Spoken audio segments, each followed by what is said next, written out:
السلام علیکم ورحمۃ اللہ وبرکاتہ۔ وعلیکم السلام ورحمۃ اللہ وبرکاتہ۔ پارہ نمبر 20، سورۃ العنکبوت، آیت نمبر 34، آیت نمبر 34 33 33۔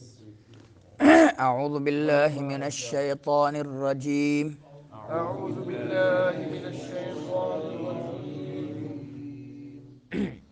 ولما أن جاءت ولما أن جاءت۔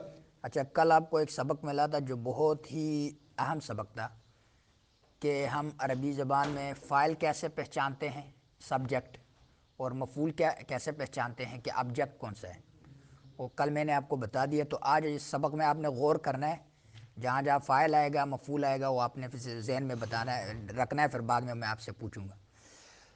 وَلَمَّا أَن جَاءَتْ رُسُلُنَا ولما أن جاءت رسلنا لُوطًا لوطا سِيءَ بِهِمْ سيء بهم وَضَاقَ بِهِمْ وضاق بهم ذَرْعًا ذرعا وَقَالُوا وقالوا لَا تَخَفْ لا تخف وَلَا تَحْزَنْ ولا تحزن إِنَّا مُنَجُّوكَ إنا منجوك وَأَهْلَكَ وأهلك إِلَّا امْرَأَتَكَ إلا امرأتك كانت كانت من الغابرين من الغابرين إنا منزلون إنا منزلون على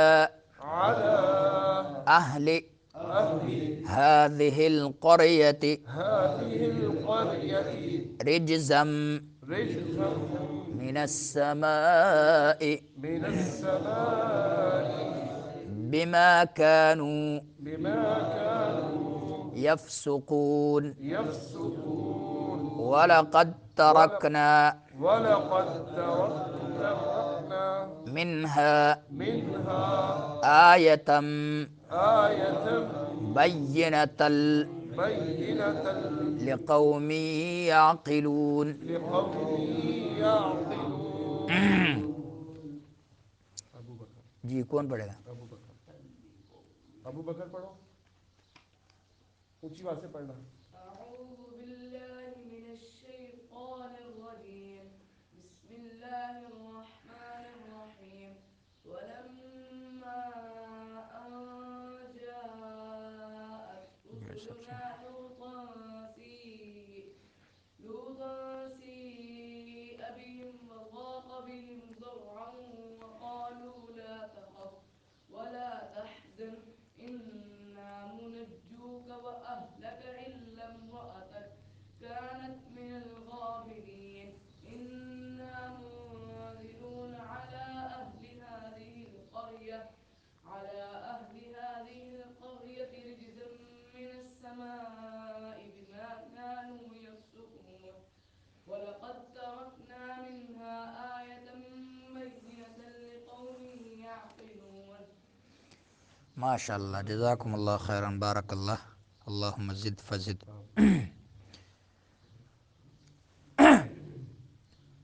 ولما کیا ہو رہا ہے؟ میم میں میم مشدد ہے تو غنہ کون سا ہوگا؟ گناہ زمانی ہو، غنہ زمانی ہوگا۔ جاء کیا ہوگا؟ اخفاء جاءت کون سا مد ہے؟ مد متصل ہے۔ متصل ہے۔ رسولنا لوطاں کیا ہوگا؟ لو میں کیا ہوگا؟ طا میں کیا ہوگا؟ لو میں مدہ ہوگا، طاء میں اخفاء ہوگا۔ اخفاء ہوگا۔ سی کون سا مد ہے؟ مد متصل ہے۔ متصل ہے۔ بہم وضاق بہم وضاق بہم ذرعا کیا ہوگا؟ ذرعا واو اس میں ہوگا نا، یرملون کا قاعدہ ہوگا۔ جی۔ وقالو کیا ہوگا؟ قالوا مدہ ہوگا، مد دو مدے ہوں گے، جی۔ لا تخف مدہ ہوگا، نہیں، لا مدہ ہوگا، ولا تحزن میں لا میں بھی کیا ہوگا؟ مدہ۔ مدہ ہوگا، نون میں کیا ہوگا؟ غنہ انی۔ غنہ نہیں ہوگا، انا کیا ہوگا؟ غنہ مشدد ہوگا، انا غنہ زمانی ہوگا، انا مشدد کیا ہوگا؟ انا منجو جو کا کیا ہوگا؟ مدہ ہوگا. انا منزلون. انا منزلون. انا منزلون. ان نہیں انا منجو کا. انا منجوک. وَأَهْلَكَ إِلَّا امْرَأَتَكَ كَانَتْ مِنَ الْغَابِرِينَ. غا کڑی زبر لمبا کریں گے اور را باریک پڑھیں گے. نون میں کیا ہوگا؟ غنہ. قلنا انی ہوگا. نہیں. انا کیا ہوگا؟ نون مشدد ہے، کیا ہوگا؟ انا. اچھا مو کیا ہوگا؟ منہ میں کیا ہوگا؟ اخفا. لو میں کیا ہوگا؟ منزلون. ہوگا. زا سیٹی والا حرف ہے، شدت سے اس کو پڑھیں گے، ادا کریں گے. لو میں کیا ہوگا؟ مدہ ہوگا. مدہ ہوگا. علی اہل ہذہ القریۃ، را پر پڑھیں گے. رج قلقلہ ہوگا. زم رج زم کیا ہوگا؟ مال غنہ ہوگا. ادغام مال غنہ. من السماء کیا ہوگا؟ ہاں مدہ متصل ہوگا. ہاں. بما کانوا کانوا میں کیا ہوگا؟ دو مدے ہوں. بما کانوا. یفسقون کیا ہوگا؟ مدہ ہوگا. نون غنہ انی ہوگا. ولقد دال میں کیا ہوگا؟ قلقلہ ہوگا. وَلَقَدْ تَرَكْنَا کون بتائے گا؟ وَلَقَدْ تَرَكْنَا. قاف کو تا کے ساتھ ملانا ہے، جی دال کو جو ہے دال ساکن ہے ساکن ہے یہ تو اس کو ختم ختم کر دیں. وَلَقَدْ. کیا ہوگا پھر؟ قانون کون سا؟ جی کون سا قانون ہے؟ ادغام ہوگا ادغام کون سا؟ بلا غنہ. جی اقبال بھائی، وَلَقَدْ تَرَكْنَا. ادغام کون سا ہے؟ ادغام کی 3 قسمیں ہیں کہ نہیں؟ مثلین، متجانسین، متقاربین. یہ کون سا ہے؟ یہ متجانسین ہے. دال اور تا قریب المخرج ہے کہ نہیں ہے؟ ایک جنس کے ہیں کہ نہیں ہے؟ وَلَقَدْ تَرَكْنَا من کیا ہوگا؟ من میں کیا ہوگا؟ اظہار ہوگا. ہاں. آیتم کیا ہوگا؟ تم. ما آخر غنہ ہوگا نا. مال غنہ. کیا ہوگا اقبال بھائی؟ آیتم. آیتم بینت. یہ اقلاب ہو رہا ہے. اقلاب ہو رہا ہے. بینتل کیا ہوگا؟ بینۃ لقوم. بلا غنہ. لقو قو میں کیا ہوگا؟ واولین. می میں کیا ہوگا؟ می. ادغام مال غنہ. مال غنہ. یعقلون. لون میں کیا ہوگا؟ مدہ ہوگا. نون غنہ انی ہوگا. نون غنہ نہیں ہوگا. ابو بکر آپ نے کوئی جواب نہیں دیا، صرف تلاوت ہی سنائی. ابو بکر. کیا نام ہے؟ ابو بکر. ابو بکر نام ہے. یاسر کا بیٹا بڑا. بچے جو مدرسے والے ہیں نا ہاں.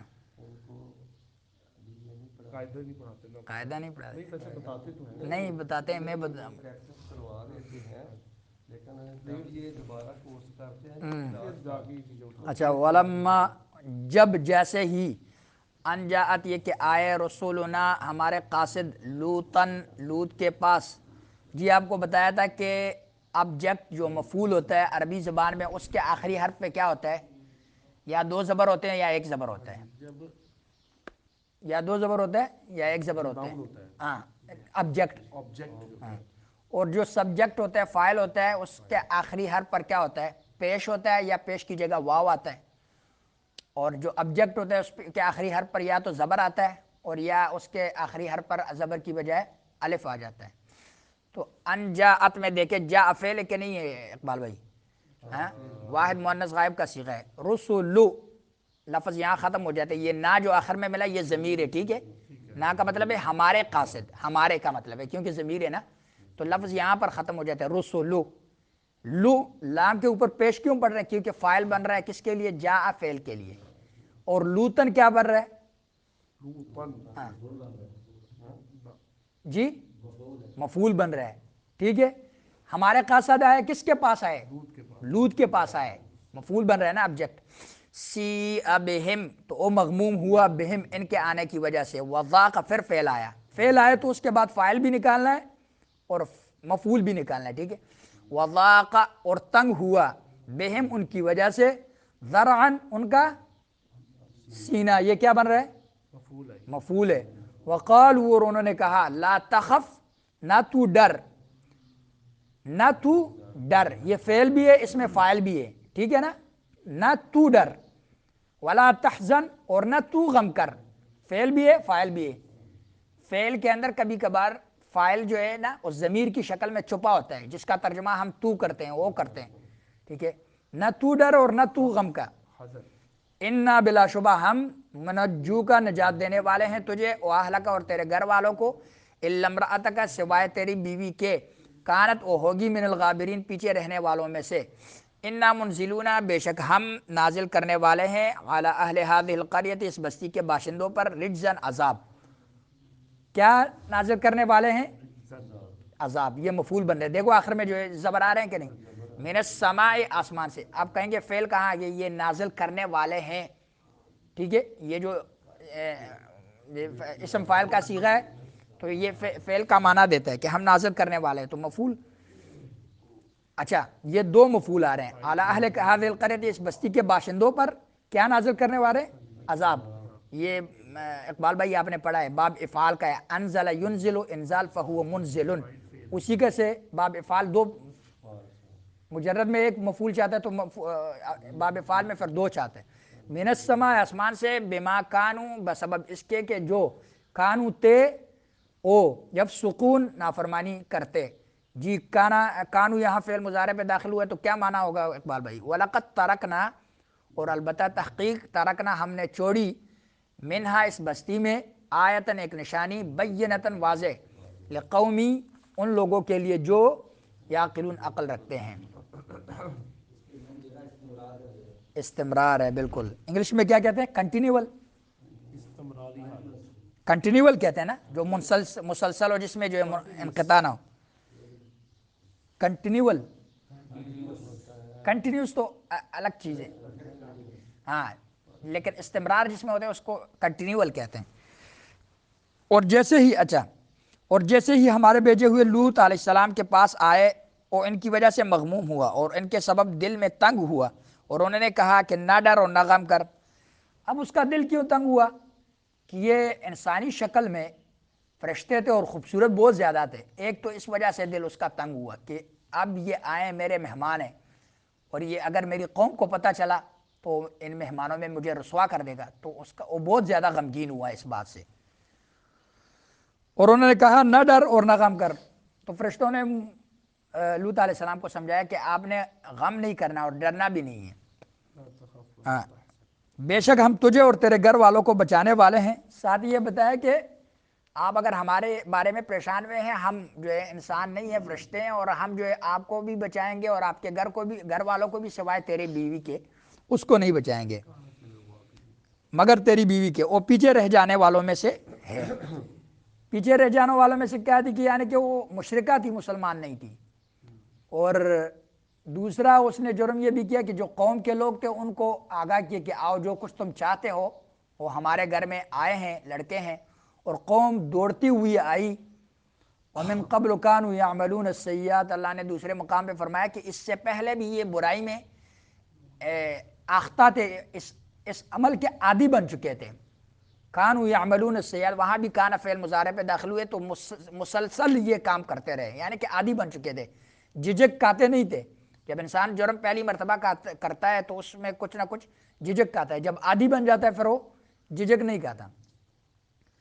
اور لوط علیہ السلام نے جب ان کو سمجھایا کہ بھائی یہ قوم کی بیٹیاں، یہ میری بیٹیاں ہیں، میری بیٹیاں ان کو اس لیے کہا، مفسرین کہتے ہیں کہ کیونکہ نبی بھی جو ہے وہ قوم کے لیے منزلہ باپ کا ہوتا ہے، جیسے قرآن میں اللہ نے فرمایا النبی اولیٰ بالمؤمنین من انفسہم وازواجہ امہاتہم، نبی جو ہے وہ مؤمنوں کے لیے ان کی جانوں سے بھی زیادہ رحم دل اور ترس کھانے والا ہے، اور ان کی بیویاں، نبی کی بیویاں ان کی مائیں ہیں، امہاتہم ان کی مائیں ہیں، تو باپ نبی بمنزلہ باپ کا ہوتا ہے، اس لیے کہا کہ یہ جو قوم کی بیٹیاں ہیں، یعنی کہ تمہاری جو بیویاں ہیں وہ میری نبی کی بیٹیاں ہوتی، تو وہاں جا کے شہوت پوری کرو، جو اللہ نے تمہیں راستہ بتا دیا، غلط جگہ کیوں جو ہے اپنی شہوت پوری کرنے کی کوشش کرتے ہو۔ تو انہوں نے کہا کہ لقد علمت ما لنا فی بناتک من حق، یقیناً تو جانتا ہے کہ تیرے بیٹیوں میں ہمیں کوئی رغبت نہیں ہے، اور جو کچھ ہم چاہتے ہیں اس کا تجھے پتہ ہے، جس جرم کا ہم عادی ہیں وہ تو۔ اب دوسرے مفسرین نے یہ بھی کہا کہ لوط علیہ السلام نے اپنی بیٹیوں کا اس لیے بھی کہا کہ چونکہ تو لوط علیہ السلام کی دو یا دو سے زیادہ بیٹیاں تھیں، پوری قوم کے لیے تو کافی، شادی کے لیے کافی نہیں تھی، لیکن ان کو شرمندہ کرنے کے لیے یہ کہا، اور بہت ہی عاجزی کی کہ میرے مہمانوں کو جو ہے تم تنگ نہ کرو اور مجھے رسوا نہ کرو، اور اپنی بیٹیوں کی طرف اشارہ کیا کہ یہ شرمندہ ہو جائے اس بات کو سن کے کہ دیکھو ہم اتنا بڑا جرم کر رہے ہیں کہ وہ چاہتا ہے کہ میری بیٹیوں کے ساتھ اگر تم نکاح کرنا چاہو تو ٹھیک ہے، لیکن میرے مہمانوں کو بے عزتی نہ پہنچاؤ۔ تو اس کے باوجود بھی جو ہے وہ جرم کے عادی تھے، اور انہوں نے یہی کہا کہ جو چیز ہم چاہتے ہیں تجھے پتہ ہے۔ تو اللہ نے کہا کہ بے شک ہم نازل کرنے والے ہیں، فرشتوں نے کہا نازل کرنے والے ہیں اس بستی کے باشندوں پر رجزن عذاب من السماء، آسمان سے، بما کانوا یفسقون، بسبب اس کے کہ وہ جو تھے نافرمانی کرتے تھے، یعنی نافرمانی کے فسق کے عادی تھے، جرم کرتے تھے۔ وَلَقَدْ تَرَكْنَا، اور البتہ تحقیق ہم نے چھوڑی منہا اس بستی میں سے، آیتاً ایک نشانی، بینتاً واضح، لقوم یعقلون، ان لوگوں کے لیے جو عقل رکھتے ہیں۔ جیسے جرم کرو گے سزا بھی آپ کے جرم کے مطابق اللہ دے گا، دنیا میں بھی ایسے پکڑ ہوگی اور آخرت میں بھی پکڑ ہوگی۔ اور پھر عذاب کی کئی شکلیں ہیں، اللہ تعالیٰ کئی طریقوں سے اللہ تعالیٰ انسان کو، کافر کو پکڑتا ہے تاکہ وہ اسلام کی طرف پلٹ آئے۔ اب باہر ملکوں میں شاید آپ کو پتہ ہو، یعنی یورپی کنٹریز میں سب سے زیادہ ڈپریشن کی بیماری وہاں ہے، پاگل پن وہاں زیادہ ہے، یہ جنات اور بھوت یہ چیزیں سب سے زیادہ ان کو نظر آتی ہیں یورپ میں، ٹھیک ہے، بہت زیادہ ہیں۔ کیوں؟ اللہ تعالیٰ انہیں ڈراتے ہیں کہ یہ سیدھے دین کی طرف پلٹ آئیں، سیدھے دین کی طرف پلٹ آئیں۔ ہمارے مسلمانوں میں یہ چیزیں اتنی نہیں ہیں۔ ہاں جن گھروں میں آپ دیکھیں جو گھر دین سے لادین ہیں، ان گھروں میں یہ پریشانیاں ہیں، اسی طرح لڑائی جھگڑے ہیں ان گھروں میں، اور یہ جن بوت کی بیماریاں وہاں ہیں، کیونکہ لادین ہے۔ اللہ تعالیٰ دین کی طرف لانا چاہتا ہے۔ تو جب انسان مسلسل کوئی گناہ کرتا ہے تو اسی کے مطابق اللہ تعالیٰ سزا دیتے ہیں، اور ان کو نشانی اللہ نے فرمایا کہ ان کے گھر، ان کی نشانی آج تک موجود ہیں، ان کے جو علاقے ہیں وہ آج تک موجود ہیں، صدوم کے علاقے موجود ہیں، کہ اللہ تعالیٰ نے ان پر کیسے عذاب مسلط کیا۔ عادی و سمودیوں کے بھی گھر علاقے موجود ہیں۔ واضح ایک بستی میں ایک نشانی واضح طور پر چھوڑ دی، لقوم یعقلون، ان لوگوں کے لیے جو عقل رکھتے ہیں۔ اللہ سے دعا ہے کہ اللہ سمجھنے اور عمل کرنے کی توفیق عطا فرمائے،